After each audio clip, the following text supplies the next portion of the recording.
ओम गण गणपते नमः। ओम गण गणपते नमः। प्रणाम। मेरे इस चैनल पर आप सभी का हार्दिक स्वागत है।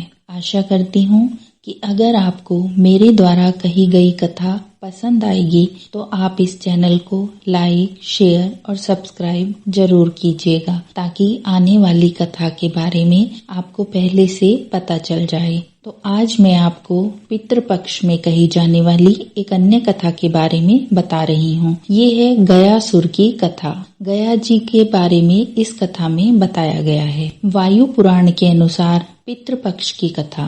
वायु पुराण के अनुसार आर्यव्रत के पूर्वी क्षेत्र में उलाहल नाम के पर्वत पर गया नाम का एक असुर रहता था। उसने उस पर्वत पर हजारों वर्षों तक कठोर तपस्या की। उसकी तपस्या से प्रसन्न होकर भगवान विष्णु ने ब्रह्मा जी को उसे वरदान देने के लिए कहा। ब्रह्मा जी सभी देवताओं के साथ गयासुर के पास पहुँचे। उन्होंने गयासुर से वरदान मांगने के लिए कहा। गयासुर ने कहा कि सभी देवता ऋषि मुनियों का जो पुण्य है वो उसको प्राप्त हो जाए, उसका शरीर देवताओं की तरह पवित्र हो जाए, लोग उसके दर्शन मात्र से ही पाप मुक्त हो जाएं। इस पर ब्रह्मा जी देवताओं सहित तथास्तु कहकर चले गए। देवताओं के वरदान का यह परिणाम हुआ कि जो भी उसके दर्शन करता वह पाप मुक्त हो जाता। गयासुर के पास जाने वाला हर जीव स्वर्ग को जाने लगा और जन्म मरण के चक्र से मुक्त हो गया। विधि के विधान को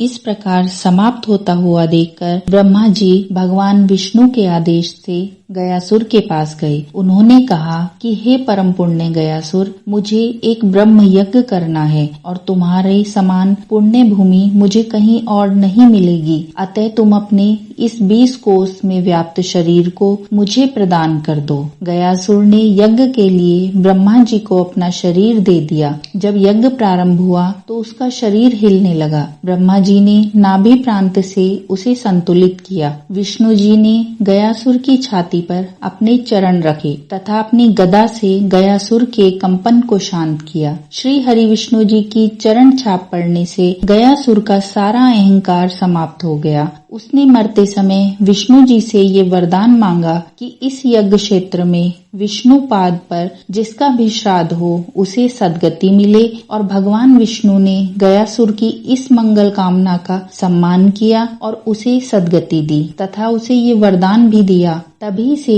उस 20 कोस की भूमि का नाम गया पड़ गया और ब्रह्मा जी ने उस भूमि को श्राद्ध कर्म की भूमि घोषित किया। वहाँ तर्पण से पितरों की तृप्ति हो जाती है। वायु पुराण के अनुसार गया जी की ओर मुख करके तर्पण करने से पितरों को मुक्ति मिलती है। गया जी में पिंडदान से हमारे पितृ तृप्त हो जाते हैं। ये थी पितृपक्ष में कही जाने वाली गयासुर की कथा।